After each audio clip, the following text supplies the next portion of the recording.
श्रीगुरुभ्यो नमः। अत एव प्राणः उद्गीथे प्रस्तोतर्या देवता प्रस्तावमन्वायत्ता इत्युपक्रम्य श्रूयते कथमा सा देवतेति प्राण इति होवाच सर्वाणि हवा इमानि भूतानि प्राणमेव अभिसंविशन्ति प्राणम् अभि उज्जिहते सैषा देवता प्रस्तावमन्वायत्ता इति प्रकरणं सूचयति। उद्गीथे उद्गीथे इत्युक्ते उद्गीतप्रकरणे उद्गीथोपासनप्रकरणे उद्गीथावयवस्य ओङ्कारस्य अनेकैः प्रकारैः उपासनं विधातुं छान्दोग्ये प्रथमाध्याये यत् प्रकरणम् आरब्धं तस्मिन् प्रकरणे किं श्रुतं कश्चित् उषस्तिः इति कश्चित् तत् कथम् अनन्तरं पठामि। अत्र एका आख्यायिका अस्ति, पठामि अनन्तरं पठामि।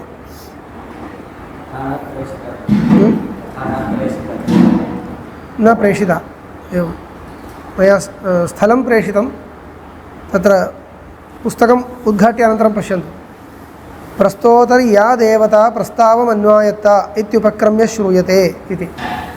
प्रस्तोतः इति सम्बोधनं कश्चित् पृच्छति, तत्र उद्गातारः उपविशन्ति, तेषु मध्ये प्रस्तोतारं पृच्छति, हे प्रस्तोतः या देवता प्रस्तावमन्वायत्ता। प्रस्तावः नाम प्रस्तावभक्तिः। साम्नः पञ्चभक्तयः सन्ति इत्युक्तं। पूर्वम् आकाशाधिकरणम् उद्गीतभक्तिमादाय प्रवृत्तम्। उद्गीतावयवस्य ओङ्कारस्य ब्रह्मत्वेन चिन्तनं विधातुं तत्र वाक्यसन्दर्भः आसीत्। इदानीं प्रस्तावमन्वायत्ता देवता, प्रस्तावभक्तिः इति अपरा काचन भक्तिः। प्रस्तावम् अन्वायत्ता देवता इत्युक्ते प्रस्तावभक्तौ उपास्या देवता का इति उपक्रम्य कश्चित् पृच्छति, तस्य उत्तरं स एव अन्यान् श्रावयति। कथमा सा देवतेति, का देवता उच्यताम् इति यः पृष्टा तं प्रत्येव अन्ये प्रतिपृच्छन्ति। तदा सः उत्तरं ददाति, प्राण इति होवाच इति। पूर्वदेव आकाश इति होवाच इति आसीत् पूर्वं, तद्वदेव इदानीं प्राण इति होवाच। एवञ्च प्रस्तावभक्तौ प्राणतादात्म्यचिन्तनं कर्तव्यत्वेन विधीयते इति अवगम्यते। तर्हि प्राणपदार्थः कः इति निर्णेतव्यं, भूतप्राणो वा परमात्मा वा इति निर्णेतव्यं। रूढिवशात् भूतप्राणः इति प्राप्तम्। उपक्रमे विद्यमानः रूढः प्राणे भूतप्राणे भूतप्राणः इति नास्ति, पञ्चवृत्तिः प्राणः, भूतप्राणः इति न वक्तव्यं, पञ्चवृत्तिः प्राणः। पञ्चवृत्तिः इत्युक्ते पञ्चवायवः सन्ति इत्युच्यते। पञ्चव्यापारविशिष्टः यः प्राणः, प्राणाख्यं तत्त्वान्तरम् अस्माकं मते। सूत्रात्मा इत्यपि नापेक्षते, अयं प्राणः प्रसिद्धः प्राणः। प्राणवायुः, प्राणवायुः नाम अस्माकं मते अत्र शरीरान्तःसञ्चारी वायुः प्राणः इति न। शरीरान्तःसञ्चारी भवति, परन्तु बाह्यः यः प्राणः, बहिः वृक्षादिकम्पनहेतुः यः वर्तते, स एव शरीरस्य अन्तः सञ्चरति चेत् प्राणः इत्युच्यते इति तर्कसङ्ग्रहं ये पठन्ति तैः ज्ञायते। तथा अत्र अस्माकं वेदान्तशास्त्रे नास्ति। बहिः यः सञ्चरन् वायुः सः भौतिकः। भौतिकः नाम पञ्चीकृतपञ्चभूतजन्यः, पञ्चीकृतपञ्चभूतविकारः सः। अयं तु श्वासोच्छ्वासकाले अनुभूयमानः यः वायुः सोऽपि वायुरेव, परन्तु अपञ्चीकृतपञ्चभूतजन्यः, सूक्ष्मशरीरे प्रविष्टः इत्यादि वैलक्षण्यमस्ति। एवञ्च सूक्ष्मशरीरे प्रविष्टम् अपञ्चीकृतपञ्चभूतजन्यं किञ्चित् तत्त्वान्तरं प्राणः इति उच्यते। तस्मिन् प्राणे प्राणशब्दस्य रूढिरस्ति। इन्द्रियाणि इत्यर्थेपि प्रयोगः अस्ति। बहुवचनान्तः प्राणशब्दः यत्र अस्ति प्रायेण इन्द्रियपरतया उपनिषत्सु वर्तते। एकवचनान्तः प्राणशब्दः उभयत्र अस्ति, भूतप्राणेऽप्यस्ति, भूतप्राण इति वक्तव्यं, मुख्यप्राणः इति वक्तव्यं। पञ्चवृत्तिः प्राणः मुख्यप्राणः। मुख्यप्राणः इति शब्दस्य तेषाम् अन्यः पारिभाषिकव्यवहारः सः माध्वानाम्। अस्माकं तु प्रसिद्धः मुख्यप्राणः इति किमर्थं वक्तव्यम् इत्युक्ते इन्द्रियेष्वपि प्राणशब्देन व्यवहारः तत्र तत्र अस्ति। तद्व्यावर्तनाय भवता उक्तं खलु बहुवचनान्तप्राणशब्दः यत्र अस्ति तत्र इन्द्रियम् इत्यर्थे प्रयोगः अस्ति, परन्तु सः तत्र रूढं पदं न, प्राणपदं तु मुख्यप्राणे रूढम्। एतदधीनत्वात् इन्द्रियेषु प्राणशब्दव्यवहारः इत्येव वक्तव्यम्। एवञ्च इन्द्रियेषु प्राणशब्दस्य रूढिर्नास्ति। अयं श्वासोच्छ्वासहेतुः यः प्राणः, श्वासोच्छ्वासादिव्यापारविशिष्टः यः प्राणः सः मुख्यप्राणः इति शब्देन कीर्त्यते। तस्मिन् प्राणपदार्थे प्राणशब्दस्य रूढिरस्ति, परमात्मन्यपि प्रयोगः अस्ति। तर्हि किम् अत्र ग्राह्यम् इत्युक्ते रूढार्थः ग्राह्यः इति पूर्वपक्षं कृत्वा बहुभिर्लिङ्गैः विरोधात् अत्र रूढार्थः त्यज्यते, किन्तु परमात्मा इत्येव अर्थो वक्तव्यः इति पूर्ववदेव आकाशाधिकरणे यथा सिद्धान्तः कृतः तथैव अत्रापि सिद्धान्तः क्रियते इत्येव। रूढिपूर्वकलक्षणं स्वीक्रियते तदेव ह्यः उक्तं। कथमासा देवतेति प्राण इति होवाच सर्वाणि हवा इमानि भूतानि प्राणमेव अभिसंविशन्ति, विलयं प्राप्नुवन्ति। सर्वाणि भूतानि प्राणे विलयं प्राप्नुवन्ति। प्राणम् अभि उज्जिहते, प्राणम् अभि उज्जिहते इत्युक्ते प्राणाद् उत्पद्यन्ते इत्यर्थः। सैषा देवता प्रस्तावमन्वायत्त इति उत्तरं दत्तं। प्रस्तावभक्तौ उपासनीया देवता का इत्युक्ते इयमेव एतादृश गुणविशिष्टा। तत्र संशयनिर्णयौ पूर्ववदेव द्रष्टव्यौ। पूर्वाधिकरणे यथा संशयः, यच्च संशयबीजं, संशयः अयमेव इत्युक्ते रूढार्थो वा अथवा लक्ष्यार्थो वा, लक्ष्यार्थः परमात्मा वा अथवा रूढार्थः कश्चन ग्राह्यो वा इति संशयः। संशयबीजं किं तदपि इत्थमेव। एकत्र रूढिरस्ति, उपक्रमे वर्तते, अपरत्र तु लिङ्गं वर्तते। अनेकानि लिङ्गानि सन्ति। लिङ्गं यद्यपि श्रुत्यपेक्षया दुर्बलं, लिङ्गप्रमाणं यद्यपि श्रुत्यपेक्षया दुर्बलं, श्रुतिप्रमाणापेक्षया, तथापि अनेकानि लिङ्गानि सन्ति इति कृत्वा तत्र बलं जातम्। अत्र श्रुतिः वर्तते पूर्वपक्षे, तथापि श्रुतौ किम् अन्यथा नेतुं शक्यत्वं तदभावाभ्याम् अन्यथा नेतुं शक्यत्वं सम्भाव्यते श्रुतेः। लिङ्गं तु अन्यथा नेतुं न शक्यते। कुतः? जगत्सृष्टिस्थितिलयकारणत्वं परमात्मनः एव अन्यत्र श्रुतम् इति कृत्वा एवं रीत्या संशयबीजं भवति। न संशयबीजं वक्तुं तावदेव अपेक्षते। श्रुत्यर्थः ग्राह्यो वा अनेकैः लिङ्गैः उपस्थापितः अर्थो ग्राह्यो वा,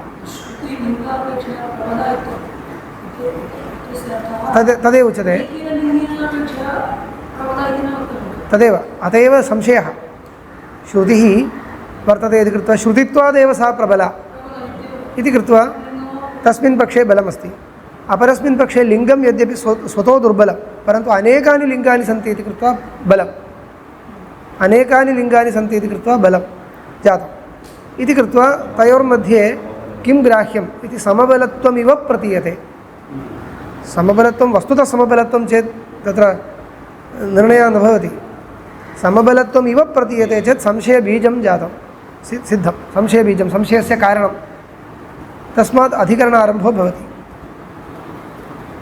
इदानीम् अत्र किं क्रियते? तत्र संशयनिर्णयौ पूर्ववदेव द्रष्टव्यौ।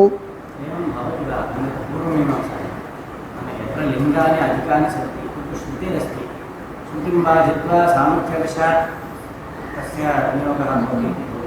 तत्र किञ्चित् वैलक्षण्यमस्ति। किञ्चित् प्रबलं प्रमाणान्तरं तेन सह कृतं लिङ्गं श्रुतिं बाधते इत्येव खलु अस्ति, परन्तु पूर्वमीमांसायां लिङ्गम् इति यदुच्यते तदपेक्षया ईषद् वैलक्षण्यम् अत्र अस्ति। अनन्तरं वदामि, यद्यपि श्रुतिलिङ्गं वा श्रुतिः लिङ्गं वाक्यं प्रकरणम् इत्यादि शब्दाः अत्रापि प्रयुज्यन्ते, परन्तु तत्र यथा तेषाम् उपयोगः क्रियते तद्वदेव अत्रापि उपयोगः सम्भवति वा इत्यादि विषये केचन विशेषांशाः वक्तव्याः सन्ति। अनन्तरं वदामि, तदा एव तत् स्पष्टं भवति।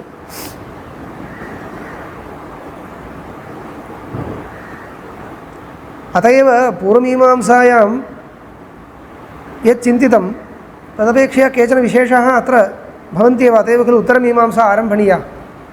अन्यथा तत्र स्थिता एव न्यायाः अत्रापि उपकुर्वन्ति इति स्थिते इदं शास्त्रं किमर्थम् आरभ्यते इति स्यात्। तैरेव न्यायैः अत्रापि वाक्यार्थनिर्णये सम्भवति सति। तस्मात् अत्र ईषत् स्वरूपे वक्तव्यं, तत् पश्यामः। तत्र संशयनिर्णयौ पूर्ववदेव द्रष्टव्यौ। प्राणनिबन्धनं हि सौम्यमनः प्राणस्य प्राणम् इति चैवमादौ ब्रह्मविषयः प्राणशब्दो दृश्यते। प्राणनिबन्धनं हि सौम्यमनः इत्यत्र श्रुत्यन्तरे प्राणशब्दः ब्रह्मणि प्रयुक्तः। एवं प्राणस्य प्राणम् इत्यत्रापि बृहदारण्यके प्राणशब्दः प्राणस्य प्राणः द्वितीयप्राणशब्दः ब्रह्मणि प्रयुक्तः इति चैवमादौ ब्रह्मविषयः प्राणशब्दो दृश्यते। वायुविकारे तु प्रसिद्धतरो लोकवेदयोः। वायुविकारे अपञ्चीकृत पञ्चभूतजन्यः अपि अयं प्राणः वायुप्राधान्यात् वायुः वायुविकारः इति वक्तुं शक्यते।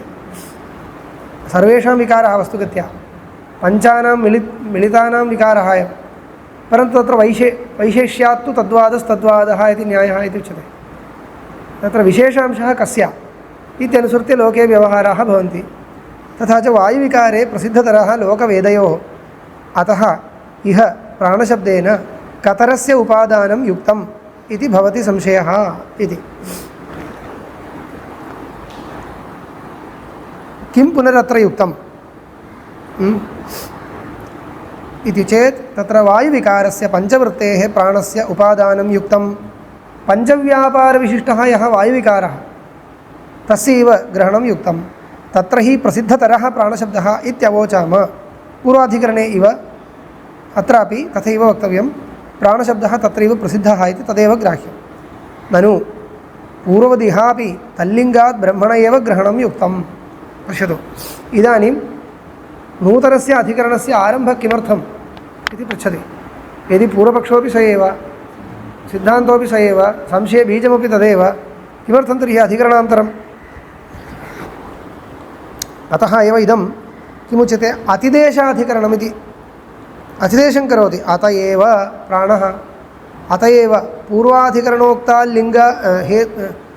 लिङ्गादेव आकाशस्तल्लिङ्गात्, तल्लिङ्गादेव प्राणः प्राणशब्दवाच्यः अत्र परमात्मा। प्राणशब्दवाच्यः इति उच्यते, परन्तु वाच्यः न, प्राणशब्दबोध्यः इत्यर्थे वाच्यः इति ग्रन्थेषु लिखन्ति, परन्तु तात्पर्यं तावदेव लक्ष्यः। तर्हि पूर्वाधिकरणन्यायेनैव अत्रापि निर्णयः सम्भवति। तर्हि किमर्थम् अतिदेशोपि किमर्थं कर्तव्यः? अतिदेशोपि किमर्थं कर्तव्यः इति न, अतिदेशकर्तव्यः इति किमर्थं वक्तव्यम्? अत एव प्राणः इति सूत्रकारः पूर्वाधिकरणन्यायस्य अत्र अतिदेशं प्रदर्शयति। अतिदेशो नाम स्वयमेव भवति किल, न्यायः पूर्वाधिकरणन्याय एव अत्रापि सञ्चारणीयश्चेत् तद् न वक्तव्यं। यतोहि न्यायो नाम स एव यः क्वचित् व्युत्पाद्यमानः समाने सन्दर्भे अन्यत्रापि स्वयमेव नीयते इति न्यायः। स्वयमेव नेतुं शक्यते, तद् नेतव्यम् इति न वक्तव्यं। तथा सर्वत्र वक्तव्यं चेत् समाप्तिरेव न भविष्यति। तस्मात् यैः न्यायैः तत्र निर्णयः सम्भवति तत् यत्र यत्र निर्णयः सम्भवति तानि सर्वाण्यत्र योजनीयानि तस्मिन्नेव अधिकरणे।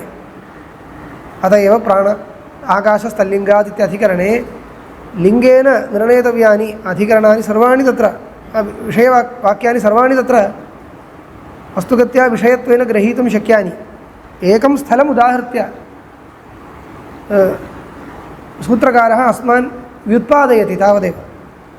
एवं स्थिते अधिकरणान्तरं व्यर्थम् इति शङ्कायां वैयर्थ्यपरिहारः कथं कर्तव्यः इत्युक्ते सर्वत्रापि एवमेव। इतः परं पश्यन्तु, तल्लिङ्गात् इति बहुत्र निर्णयो भविष्यति। बहुषु अधिकरणेषु तल्लिङ्गादित्येव निर्णयः। तल्लिङ्गादिति स्थाने अन्यत् किञ्चित् पदं भवति तावदेव। तर्हि किमर्थं तानि अधिकरणानि अग्रे पूर्वं पृष्टं खलु, अतः परस्य ग्रन्थस्य किमुत्थानम् इति पृष्टं। तद्वदेव तल्लिङ्गादेव बहुत्र ब्रह्मणो निर्णयः भवति इति कृत्वा अन्यान्यधिकरणानि किमर्थानि इति पृष्टे सर्वत्र ईषत् अधिका शङ्का भवति इति वक्तव्यम्। अधिकाशङ्कायां सत्यां यद्यपि पूर्वाधिकरणे व्युत्पादितः सः न्यायः, तथापि सः प्रवर्तते न वा इति निर्णेतुं न शक्यते अस्माभिः। अधिकाशङ्का एका जायते। तर्हि तस्याम् आशङ्कायां सत्यामपि स एव न्यायः अत्रापि योजनीयः इति विशिष्य वक्तुं सूत्रकारः अतिदेशं प्रदर्शयितुम् अधिकरणान्तरम् आरभते इत्येव।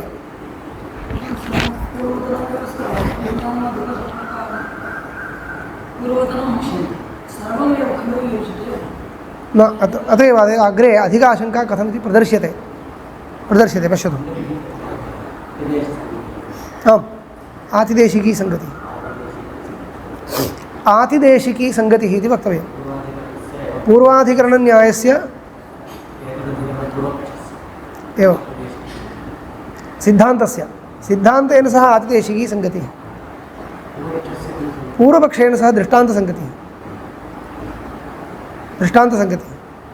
पूर्वपक्षेण सह दृष्टान्तसङ्गतिः। यथा पूर्वाधिकरणे निर्णयः कृतः, न तथा न, प्रत्युदाहरणसङ्गतिः, क्षम्यतां, पूर्वपक्षेण सह प्रत्युदाहरणसङ्गतिः। पूर्वपक्षे एवं पूर्वपक्षे येन न्यायेन निर्णयः कृतः तेन न्यायेन अत्र निर्णयः कर्तुं न शक्यते, इयमेव अधिकाशङ्का। आम्,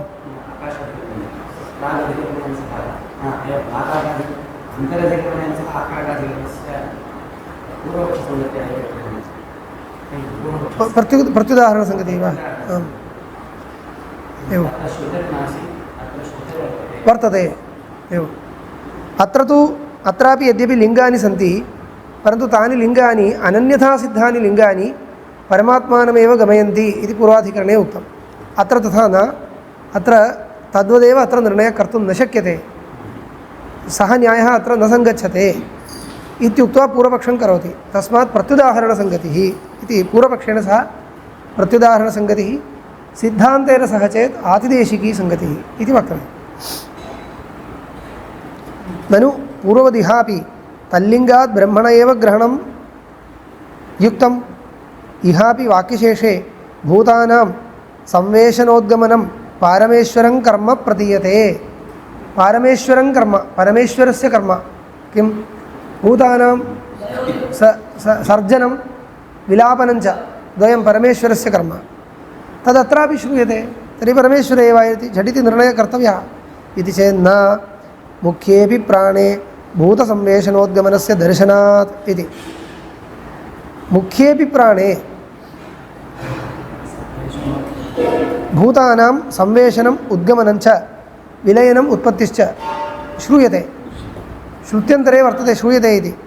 एवं ह्याम्नायते यदा वै पुरुषः स्वपिति प्राणं तर्हि वागप्येति, प्राणं चक्षुः, प्राणं श्रोत्रं, प्राणं मनः, स यदा प्रबुध्यते प्राणादेव अधिपुनर्जायन्ते इति एकं वाक्यमुदाहृतम्। शतपथब्राह्मणस्थं वाक्यम्।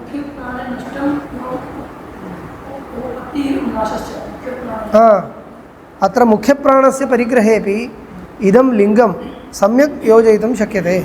कुतः इत्युक्ते यदा वै पुरुषः स्वपिति एका श्रुतिः वदति यदा वै पुरुषः स्वपिति तदा किं भवति प्राणं तर्हि प्राणं वागप्येति वाक् प्राणम् अप्येति इत्यन्वयः वाक् प्राणम् अप्येति चक्षुः प्राणम् अप्येति श्रोत्रं प्राणम् अप्येति मनः प्राणम् अप्येति इत्येवं सर्वेषाम् एतेषाम् इन्द्रियाणां प्राणे लयः प्रतीयते यदा प्रबुध्यते प्राणादेव पुनर्जायन्ते इत्यपि अस्ति प्राणादेव पुनर्जायन्ते तर्हि इदं लिङ्गं प्राणे योजयितुं शक्यते सर्वात्मना योजयितुं शक्यते प्रत्यक्षं च एतत् श्रुत्या वक्तव्यमित्यपि नास्ति प्रत्यक्षं खलु अस्माकं प्रत्यक्षं नाम लोकानुभवसिद्धं स्वापकाले प्राणवृत्तौ अपरिलुप्यमानायाम् इन्द्रियवृत्तयः परिलुप्यन्ते स्वापकाले सुषुप्तिकाले प्राणस्य व्यापारः अस्ति श्वासोच्छ्वासं करोति सुप्तः परन्तु इन्द्रियाणां व्यापारः अस्ति वा नास्ति तर्हि इन्द्रियवृत्तयः प्राणे विलीयन्ते इति इन्द्रियवृत्तीनां लय एव यद्यपि प्राणे इन्द्रियाणां विलयो नाम इन्द्रियवृत्तीनां तिरोधानं तावदेव यथा प्राणस्तु इन्द्रियाणाम् उपादानकारणं न एवञ्च उपादेयपदार्थानाम् उपादाने लयः तादात्म्यापत्तिरूपः सः अत्र वक्तुं न शक्यते किं तर्हि वक्तव्यम् इत्युक्ते प्राणस्य वृत्तिरस्ति सुषुप्तौ इन्द्रियाणां व्यापारो नास्ति वृत्तिर्नाम व्यापारः इन्द्रियाणां व्यापारो न वर्तते प्राणस्य व्यापारो वर्तते एतावन्मात्रेण प्राणे विलयः इति श्रुतिः वदति प्राणस्य विषये तदत्र प्रत्यभिज्ञायते इति यद्यपि अयं मुख्यो लयो नास्ति मास्तु नाम प्राणे लयं प्रतिपादयति वा न वा प्रतिपादयति इन्द्रियाणां प्राणस्य लयः नास्ति नोक्तः कुत्र उक्तः श्रुत्या उक्तं वा श्रुत्या किमपि उक्तं वा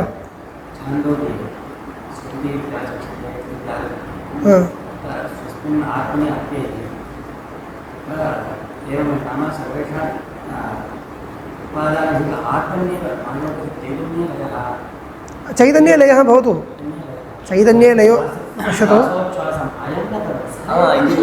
तत्सर्वं पश्चात् व्याख्यानं क्रियते पश्चात् इदानीं चैतन्यलयः श्रुतः श्रुतेः वाक्यात् श्रूयमाणम् अर्थं स्वीकृत्य पूर्वपक्षः क्रियते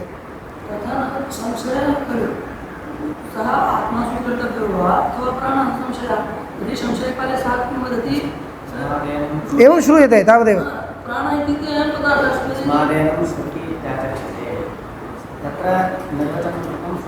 अस्ति नाम मया परमात्मनि लयो नास्ति इति नोच्यते परमात्मनि लयः अस्तु प्राणसञ्चारः अस्ति तत्र अस्य नास्ति इत्यादिकं व्याख्यानं पश्चात् तत् किञ्चित् मतानुसारेण क्रियते प्रसिद्धम् इदमपि मतमस्ति प्राणस्य विलयः नास्ति प्राणसञ्चारः यथावदेव स्वीक्रियते तदप्यस्ति एकः पक्षः प्राणे लयो नाम प्राणस्य व्यापारे तिष्ठति सति अन्येषां व्यापाराणाम् अभावः अयमेव प्राणेलयः सः प्राणेलयः इति शब्देन निरूपितः खलु सः उपादाने लयो नास्ति मास्तु अयमपि एकविधो लयः सः श्रुत्या उच्यते वा इत्युक्ते उच्यते तदत्र प्रत्यभिज्ञायते तदर्थमुच्यते सुषुप्तिकाले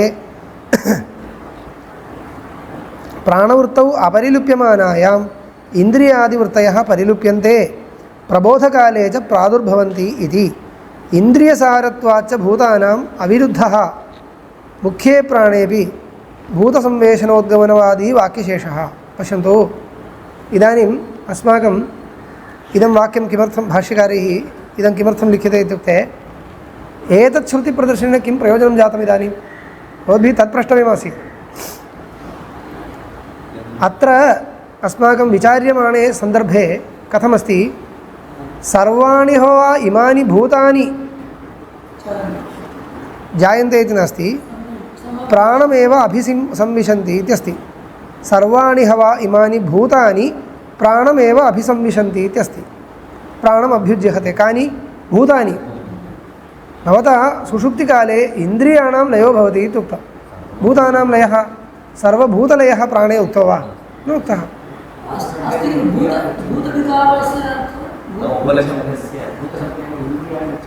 न न तदेव अत्र तदर्थं व्याख्यानं करोति। यद्यपि इयं श्रुतिः साक्षात् इन्द्रियाणामेव प्राणे लयं प्रतिपादयति तथापि इन्द्रियसारत्वाच्च भूतानाम् अविरुद्धो मुख्ये प्राणेपि भूतसंवेशनोद्गमनवादी वाक्यशेषः। भूतानि इन्द्रियसाराणि इन्द्रियसारत्वाच्च भूतानाम् इन्द्रियाणि इत्युक्ते अपञ्चीकृतपञ्चभूतोत्थानि किल इति कृत्वा इन्द्रियाणां लयो जातश्चेत् भूतानामपि लयः वक्तुं शक्यते इत्यभिप्रायेण तद्वाक्यं सम्यक् नागतम्। इन्द्रियसारत्वाच्च भूतानां पश्यतु किं व्याख्याने अस्ति तथा चक्षुः अप्येति एवं ननु अत्र इन्द्रियाणां प्राणे लयोदयौ श्रूयेते तावता महाभूतलयवादी लयादिप्रतिपादकवाक्यशेषोपपत्तिः कथम् इत्यतः आह इन्द्रियसारत्वादिति।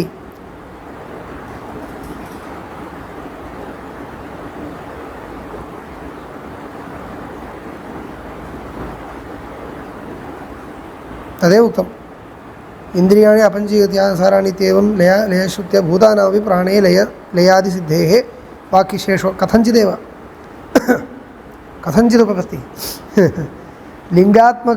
लिङ्गात्मरूपाणि अपञ्चीकृतभूतानां साराणि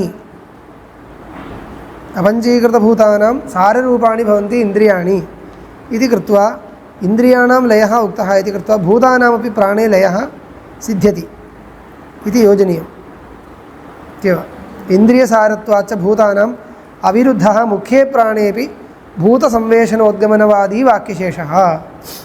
किञ्चित् अस्वारस्यमस्ति किल अस्ति अङ्गीकुर्मः। तर्हि कथञ्चित् भवता वाक्यशेषं योजयित्वा अधिका शङ्का उद्भाविता इति भाति। इदानीं पूर्वाधिकरणापेक्षया अधिका शङ्काम् उद्भावयितुं यत्नः कश्चन कृतः सम्यक् न जातं तर्हि युक्त्यन्तरम् उच्यते। इदानीम् एतदपेक्षया अधिका शङ्का कारणीभूतम् अन्यत् युक्त्यन्तरं प्रदर्श्यते।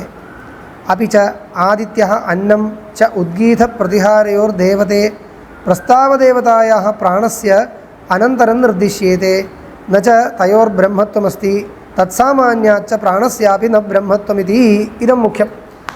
किमस्ति एतत् सन्दर्भे वाक्यद्वयं वर्तते।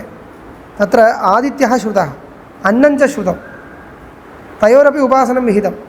तत्र आदित्यपदस्य प्रसिद्ध आदित्य एव अर्थः अन्नपदस्य प्रसिद्धम् अन्नमेव अर्थः इति स्थिते तत् प्रायपाठपतितत्वात् अस्यापि परमात्मत्वं नास्ति इति शङ्का जायते। तदर्थं एवं प्राप्ते सूत्रकारः आह इति। एवञ्च रूढ समाने सन्दर्भे आदित्यः अन्नम् इति द्वयोः प्रस्तावभक्तौ उपासनं विहितमस्ति। इदं वाक्यं पठित्वा झटिति वाक्यद्वयमस्ति प्रदर्शयिष्यामि। अत्र इतः परमस्ति श्रुतौ प्रदर्शयिष्यामि। इतः परं झटिति विद्यमानं वाक्यद्वयमस्ति अनुपदमेव विद्यमानं वाक्यद्वयमस्ति। प्रथमे वाक्ये आदित्यः उपास्यत्वेन श्रुतः कुत्र प्रस्तावभक्तौ आदित्योपासनं कर्तव्यम् इति अस्ति। अनन्तरवाक्ये तत्रैव प्रस्तावभक्तावेव अन्नं तादात्म्येन चिन्तनीयमिति उपासनं विहितम्। अन्नमेव भुज्यमानम् अन्नमित्येव तस्य उपासनं विहितम्। एतस्मिन् उभयस्मिन्नपि स्थले मुख्यार्थो न त्यक्तव्यः। एवं स्थिते अत्रापि तत्सन्दर्भे पठितत्वात् अस्यापि मुख्यार्थत्यागो मा भूत् इति इयम् अधिका शङ्का भवति। इयं तु स्वरसा वर्तते इयं शङ्का। तस्मात् एतादृश अधिकाशङ्कां पुरस्कृत्य अधिकरणान्तरं प्रवृत्तं सिद्धान्तनिर्णयस्तु पूर्ववदेव। इति वर्तते।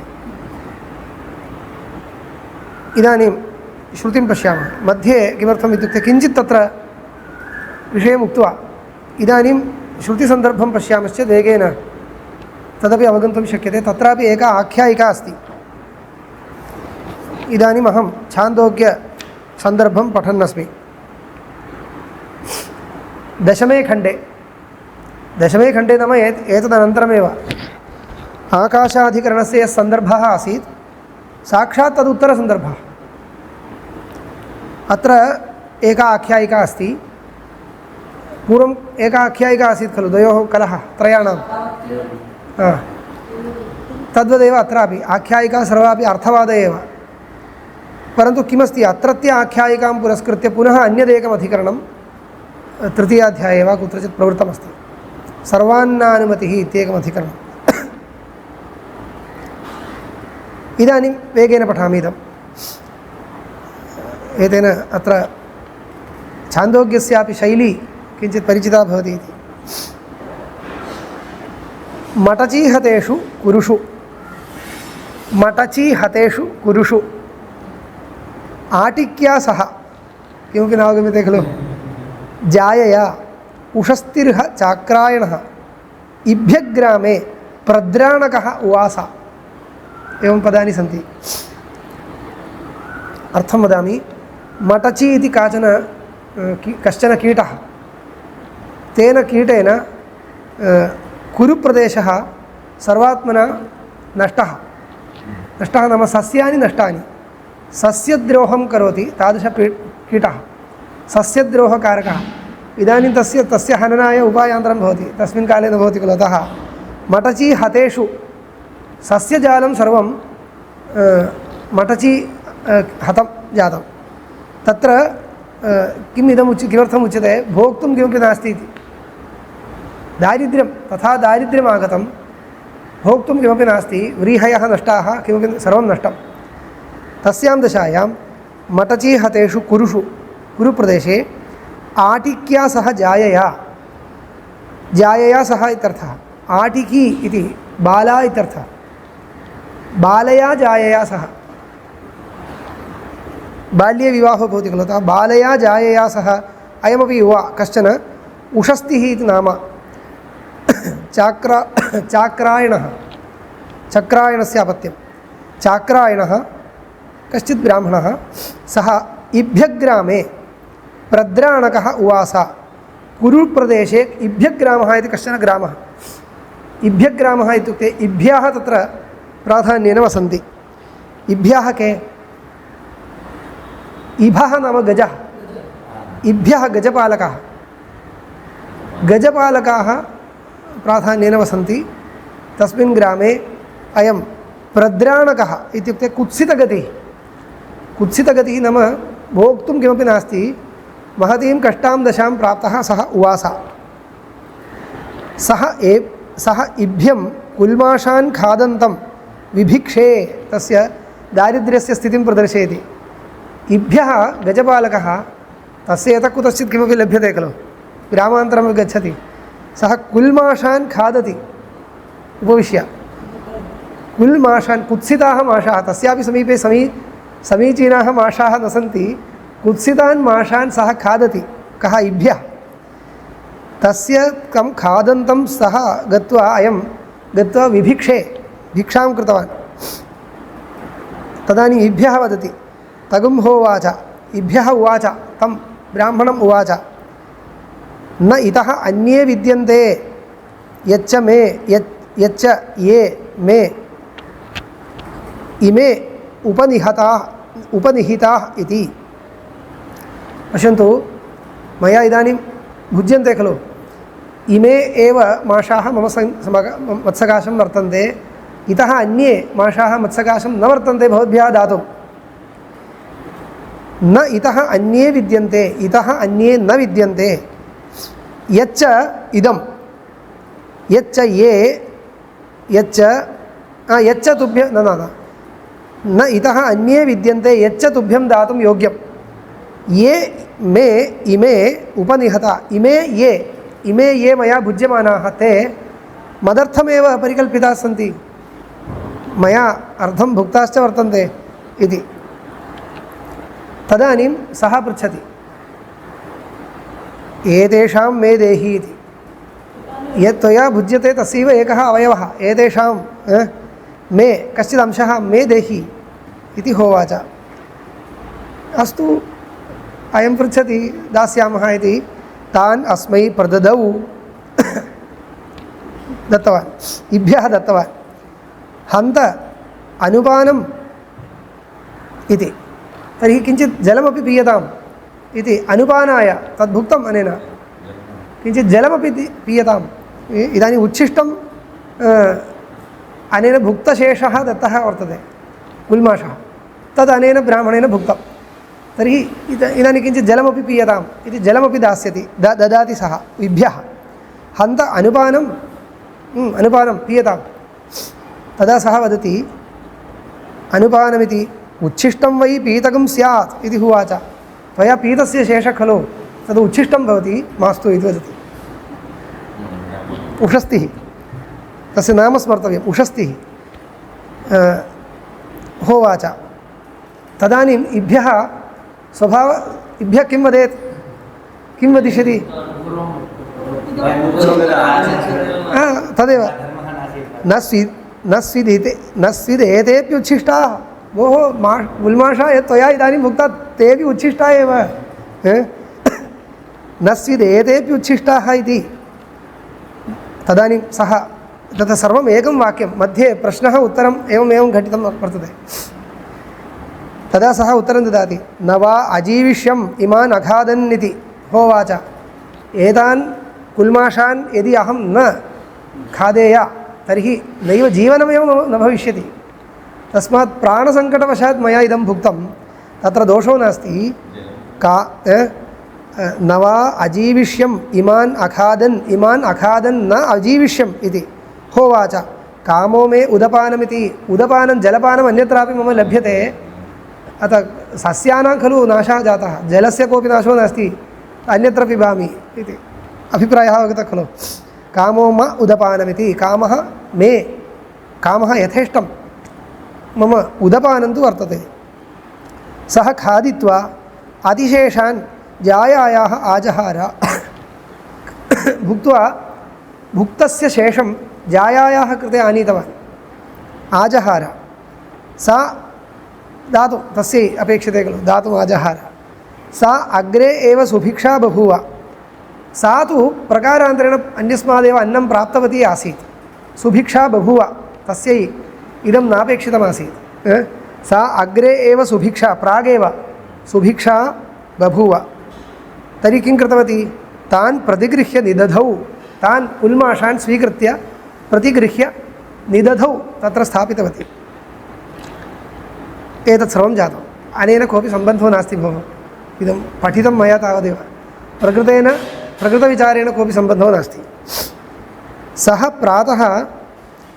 प्रातः सञ्जिहानः उवाच। द्वितीयदिने प्रातः अयम् उषस्तिः सञ्जिहानः, सञ्जिहानः इति शब्दस्य जाग्रद्दशां प्राप्नुवन्, शय्यातः उत्तिष्ठन् इत्यर्थः। सञ्जिहानः उवाच, यद्बत अन्नस्य लभेमहि धनमात्रां राजासौ यक्ष्यते। यदि किञ्चित् अन्नस्य लभेमहि, अन्नस्य शेषः किञ्चित् यदि भोक्तुं मम लभ्यते, किञ्चित् शक्तिर्भवति, तर्हि तां शक्तिमादाय अहं किञ्चित् अन्यत्र गत्वा धनमात्रां प्राप्तुं शक्नोमि जीवनाय। लभेमहि धनमात्रां कुतः? राजासौ यक्ष्यते, अत्रत्य राजा यक्ष्यते इति श्रुतं। स मा सर्वैरार्तिज्यैर्वृणीत इति, मां अन्यैः ऋत्विग्भिः सह मामपि सः वृणुयात्, तर्हि तदा किञ्चित् दक्षिणां प्राप्य अन्नं प्राप्तुं शक्नुमः। तम् अनया तत् पूर्वयद्युः यत् प्राप्तं तद् गृहीत्वा स्थापितम् इति सः न जानाति, एवमेव उक्तवान्। तदा सः तं जाया उवाच, हन्त पत इमे एव कुल्माषाः इति। हन्त पते, इमे एव कुल्माषाः त्वया ह्यः आनीय दत्ताः कुल्माषाः सन्ति खलु ते सन्ति इमे एव कुल्माषाः इति तान् खादित्वा अमुं यज्ञं विततम् एयाय तान् स्वीकृत्य खादित्वा पुनः खादित्वा अमुं यज्ञं विततं विस्तृतम् अमुं यज्ञम् एयाय गतवान्। एतावत्पर्यन्तम् आख्यायिका। अस्याः आख्यायिकायाः अत्र यद्यपि अस्मिन् अधिकरणे अस्य एतावत्पर्यन्तं पठितस्य भागस्य उपयोगो नास्ति, परन्तु अन्यत्र एतत् सम्बन्धी एकम् अधिकरणमस्ति। प्राणोपासकानां तत्र यथेष्टं यत्किञ्चित् भोक्तुं शक्यते वा न वा इत्यादि कश्चन विचारः अस्ति। भोजननियमो नास्ति वा अस्ति वा इति एकः विचारः। तत्र अयं सन्दर्भः उपयुज्यते, तत् स्मरणे स्थापयतु। इदानीं प्रकृतस्य विचारं प्रति आगच्छामः। इदानीं सः एतत् भुक्त्वा तत्र गतवान् अस्ति, उच्छिष्टं भुक्त्वा तत्र उद्गातॄन् आस्तावे स्तोष्यमाणान्, तत्र यागः आरब्धः, ऋत्विग्वर्णादिकं जातम्। अनेन यदा प्रविष्टं तदा ऋत्विग्वर्णादिकं जातमस्ति। अतः किं जातम्, उद्गातॄन् आस्तावे स्तोष्यमाणान्, आस्तावे अयं सामवेदी अस्ति, आस्तावे स्तुतिकाले स्तोष्यमाणान् उपविवेश, समीपे उपविष्टवान्। सः प्रस्तोतारम् उवाच। इदानीं गर्वेण पृच्छति, अहम् एतादृशः अस्मि इति ज्ञापनीयं खलु। सः प्रस्तोतारम् उवाच। किञ्चित् भुक्त्वा अस्य गर्वः आगतः। प्रस्तोतरि या देवता, परन्तु गर्वं वक्तुम् इदं नास्ति, प्रसङ्गात् मया उपहासार्थम् उक्तं तावदेव। प्रस्तोतरि या देवता प्रस्तावमन्वायत्ता, विषयवाक्यम् आगतं। हे प्रस्तोतः, या देवता प्रस्तावमन्वायत्ता, प्रस्तावभक्तौ उपास्या या देवता, तां चेत् अविद्वान् प्रस्तोष्यसि। तां देवताम् अविद्वान्, तां देवताम् अजानन् इत्यर्थः। तां देवताम् अजानन् इत्युक्ते तस्याः देवतायाः उपासनप्रकारम् अजानन् प्रस्तोष्यसि, यदि प्रस्तावं करिष्यसि मूर्धा ते विपतिष्यति इति। इदं तु सर्वत्र शापं ददाति, मूर्धा विपतिष्यति।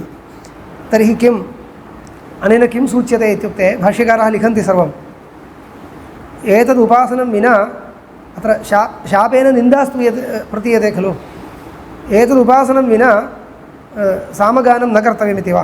तथा न, एतत् सर्वं नित्यं न। यज्ञे उपासनं विना स्तोत्रं न कर्तव्यमिति किमपि नास्ति, परन्तु एतत् सूच्यते तत्र उपासनं कर्तुं जानन् यदि कश्चित् वर्तते तं परित्यज्य अन्येन आर्तिज्यं न कर्तव्यमिति, तथा अस्ति। उपासनज्ञः यदि वर्तते, अयं तु उपासनज्ञः, तत्सन्निधौ तदा अज्ञेन इदं न कर्तव्यं, तस्यैव अनुमतिपूर्वकं वा कर्तव्यम् इत्येव। अनुमतिं विना न कर्तव्यम् इति सूचनाय प्रस्तोतरि या देवता प्रस्तावमन्वायत्ता, तां चेद् अविद्वान् प्रस्तोष्यसि मूर्धा ते विपतिष्यति इति। एवमेव उद्गातारम् उवाच, न त्यजति कानपि, उद्गातारं गत्वापि वदति। उद्गातः उद्गातरि या देवता उद्गीतमन्वायत्ता, तां चेद् अविद्वान् उद्गास्यसि मूर्धा ते विपतिष्यति इति। एवमेव प्रतिहर्तारम् उवाच। प्रतिहर्तरि या देवता प्रतिहारमन्वायत्ता, तां चेद् अविद्वान् प्रहरिष्यसि। प्रहरिष्यसि क्रियापदं पश्यतु, प्रतिहारभक्तिं गास्यसि, तर्हि मूर्धा ते विपतिष्यति इति। तेह समारताः तूष्णीम् आसाञ्चक्रिते कार्य, तत्र स्तोत्रकरणात् निवृत्ताः, यथा भयं जातं तूष्णीम् आसाञ्चक्रिरे, तूष्णीम् उपविष्टाः। अस्माभिः किं ज्ञातव्यम्, यदा एतादृशसन्दर्भः ज्ञायते चेत् अयम् इदानीम् उपासनं वदिष्यति। एतन्मुखेन श्रुतिः अत्र उपासनविशेषं बोधयितुं प्रवृत्ता वर्तते इति अस्माभिः ज्ञातव्यम्, अन्यत् सर्वं कथा। इदानीम् एतत् यजमानः पश्यति, इदानीं तत्कालं यागक्रिया स्थगिता वर्तते, यजमानः पश्यति एतादृशं कोलाहलम्। अतः एनं यजमानः उवाच एनम् उवाच भगवन्तम् अहं विविदिषाणि इति भगवन्तं वा अहं विविदिषाणि भगवान् कः इति मया न ज्ञातं भवन्तम् अहं वेदितुम् इच्छामि कः भवान् इति उषस्तिरस्मि चाक्रायणः इति उवाच अस्य नाम तु सर्वत्र प्रसिद्धमस्ति राज्ञा न दृष्ट्वा परिचयो नास्ति तावदेव अहम् उषस्तिरस्मि चाक्रायणः इति होवाच सः राजा इदानीम् उषस्तिम् उवाच भगवन्तं वा अहम् एभिः सर्वैरार्त्विज्यैः पर्यैषिषम् भगवन्तमेव अहम् अन्विष्य स्थितवान् आर्त्विज्यं दातुं पर्यैषिषम् आह्वातुम् इष्टवान् आर्त्विज्याय एभिः सर्वैः आर्त्विज्यैः भगवन्तमेव योजयितुम् अहं पर्यैषिषम् आह्वातुम् इष्टवान् पर्येषणं कृतवान् भगवतो वा अहम् अवित्वा भगवन्तं न ज्ञातवान् कुत्र अस्ति भवान् इति न अवगतवान् इति कृत्वा अन्यान् ऋत्विजः स्वीकृतवान् यागे अन्यान् स्वीकृतवान् वरणं तु जातं भगवान्स्त्वेव मे सर्वैः आर्तिज्यैः इति इदानीं तर्हि भगवानेव आगतः भवानेव अस्य नियन्त्रणं करोतु इति राजा वदति तथा इति तथैव अस्तु अङ्गीकृतवान् तथा इति अथ तर्हि एते परन्तु अन्यायं भवति वरणानन्तरम् अन्यप्रविशति इत्युक्ते अन्येषां ऋत्विजां स्तोत्राय वरणं जातम् इतः परं यदि अन्यप्रविशति तदन्याय्यम् एवं तु विधिर्नास्ति तर्हि सः वदति तथा इत्युक्तवान् तथा अस्तु इत्युक्त्वा अथ तर्हि एते एव समतिसृष्टाः स्तुवतां ये तत्र वृताः ते एव स्तुतिं कुर्वन्तु परन्तु मम किमपेक्षते यावत् तु येभ्यो धनं दद्याः तावन् मम दद्याः कथमस्ति यावत् तु येभ्यः धनं दद्याः येभ्यः ऋत्विभ्यः यावत् त्वया दक्षिणा दीयते तावत् धनं ममापि भवतु एतत् धनमेव नास्ति तस्य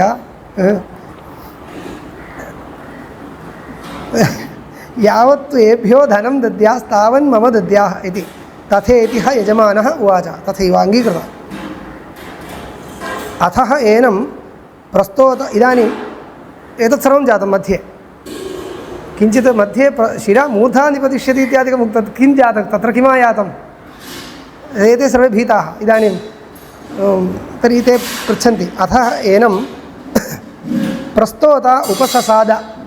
प्रस्तोत एनम् उपससाद अस्य समीपम् आगतवान् कस्य उषस्तेः समीपम् आगतवान् प्रस्तोतः या देवता प्रस्तावमन्वायत्ता तां चेद् अविद्वान् प्रस्तोष्यसि मूर्धा ते विपतिष्यति इति भवता उक्तं खलु ताम् अविद्वान् यदि गानं करिष्यसि मूर्धा मम पतिष्यति इति का सा देवता इति भगवानेव मां बोधयतु मा भगवान् वोचः कथमा सा देवता इति भगवानेव मां बोधयतु ते विनीताः अत्र इदानीम् उपासनाविधिवाक्यं प्राण इति होवाच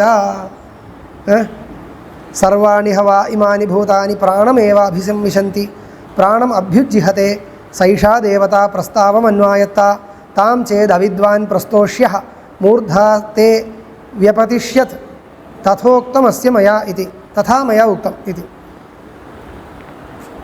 एतन्निमित्तीकृत्य मया उक्तम् इति एतद्वशादेव मया उक्तं तत् यः विद्वान् तद्विषये विद्वान् अत्र अस्ति तस्यां दशायां तद् अविद्वान् यदि प्रस्तोष्यः त्वं तर्हि तव मूर्धपातो भविष्यति मूर्धपात इति उपलक्षणं किञ्चित्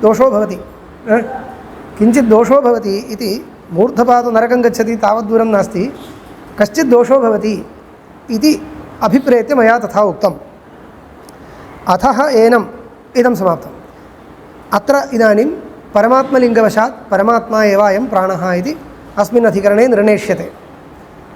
इतः परं पश्यतु, पूर्वपक्षे अधिकाशङ्कावर्णनाय किमुक्तम्? आदित्यन् अस्य अन्नस्य च उपासनम् उक्तमस्ति। तत्र वाक्यं पश्यतु अग्रे, शृण्वन्तु।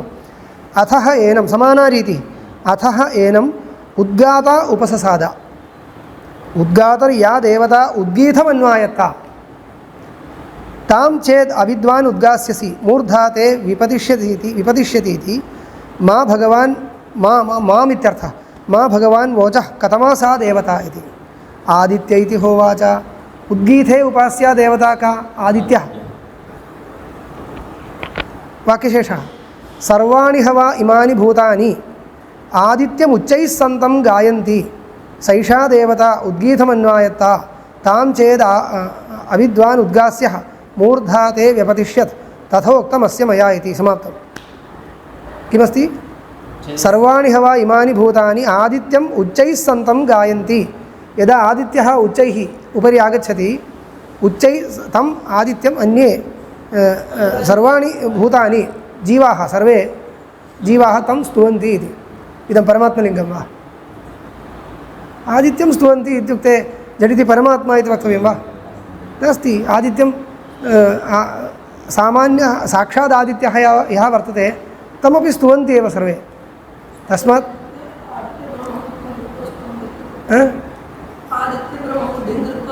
किमर्थं वक्तव्यं? ब्रह्मलिङ्गं नास्ति, ब्रह्म अन्यथा सिद्धं लिङ्गं। गुरुं स्तुवन्ति इत्युक्ते गुरुः परमात्मा इति लभ्यते वा? परमात्मबुद्धिं विना स्तोतुं न शक्यते वा? शक्यते खलु?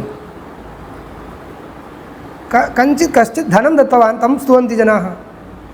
परमात्मबुद्ध्या न तस्य सः उपकारं कृतवान् इति कृत्वा स्तुवन्ति। यः धनं ददाति तस्मै तं जनाः स्तुवन्ति। स्तुतिविषयत्वं परमात्मलिङ्गं न। स्तुतिविषयत्वं परमात्मलिङ्गं न। तस्मात् अत्र आदित्यशब्दस्य मुख्यार्थत्यागे किमपि बीजं नास्ति। तस्मात् मुख्यार्थो न त्यज्यते। जातम्। अथः एनं प्रतिहर्ता उपससाद। प्रतिहर्तर्या देवता प्रतिहारमन्वायत्ता तं चेद् अविद्वान् प्रहरिष्यसि मूर्धा ते विपतिष्यति इति मा भगवान् वोचः कथमा सा देवतेति। अन्नमिति होवाच। अन्नं कुत्र? प्रतिहारभक्तौ तादात्म्येन चिन्तनीया देवता का? अन्नमिति होवाच। सर्वाणि हवा इमानि भूतानि अन्नमेव प्रतिहरमाणानि जीवन्ति। अन्नं प्रतिहरमाणानि, अन्नं भुक्त्वा अन्नं भुञ्जाना एव सर्वे जीवाः जीवन्ति इत्युक्ते परमात्मलिङ्गं वा? नास्ति। अन्नम् इत्येव भोज्यम् इत्यर्थः। तावदेव। भूतानि अन्नमेव प्रतिहरमाणानि जीवन्ति सैषा देवता तावदेव। एवञ्च इदं भुज्यमानम् अन्नम् एव अन्नशब्दवाच्यम् इत्येव गमयति। तदेव अत्र ग्राह्यम् इति। आदित्योपि यः प्रसिद्धः आदित्यः स एव। एवञ्च जातं सैषा देवता प्रतिहारमन्वायत्ता तां चेद् अविद्वान् प्रहरिष्यः मूर्धा ते व्यपतिष्यत् तथोक्तमस्य मया इति प्रकरणं समाप्तं। विषयः समाप्तः। एतावदेव। इदानीम् एतद् दृष्ट्वा पश्यन्तु, स्वबुद्ध्या पर्यालोचयन्तु। अत्र काचन शङ्का उत्तिष्ठति। पूर्वापेक्षया वैलक्षण्यं किम् इत्युक्ते पूर्वम् इतरलिङ्गसमभिव्याहारो नास्ति। इदानीं क्रमेण तेन उषस्तिः इत्येकेन क्रमेण उपासनत्रयम् उक्तमस्ति। प्रस्तावभक्तौ उपास्या देवता उक्ता, प्रतिहारभक्तौ उद्गीतभक्तौ च। तत्र प्रस्तावभक्तौ उपास्या देवता परमात्मा इति निर्णेतव्यं। झटिति निर्णेतुं न शक्यते। इतरभक्तिद्वये उपास्ययोः देवतयोः अब्रह्मत्वात् तत्प्रवाहपतितत्वात् अयमपि परमात्मा न स्यात् इति प्राप्तम्। एवं किञ्चित् शङ्काविशेषः जायते खलु। एवं क्रमेण तत् सन्दर्भः पठ्यते चेदेव तत् अनुभवितुं शक्यते। अन्यथा किमपि भाष्यकारः वदति उत्तरं ददाति इत्येव स्यात्। एवञ्च पूर्वपक्षः जातः। तत्र कथा न स्मर्यते चेदपि परन्तु सा कथा अवश्यं स्मर्तुं शक्यते। एकवारं श्रुता चेत् कथा किमपि नास्ति, एका स्थितिः वर्णिता। अत्र इमानि वाक्यानि क्रमेण विद्यमानानि सन्ति इति स्मर्तव्यं। तावदेव। वाक्यानि स्मर्तव्यानि इत्यपि नास्ति। विषयवाक्यं स्मर्यते चेत् पर्याप्तं। सन्दर्भस्तु एवं वर्तते इति स्मर्तव्यं। सिद्धान्तभागं श्वः पठामः। ॐ सन्नो भवत्पर्यमा सन्न इन्द्रो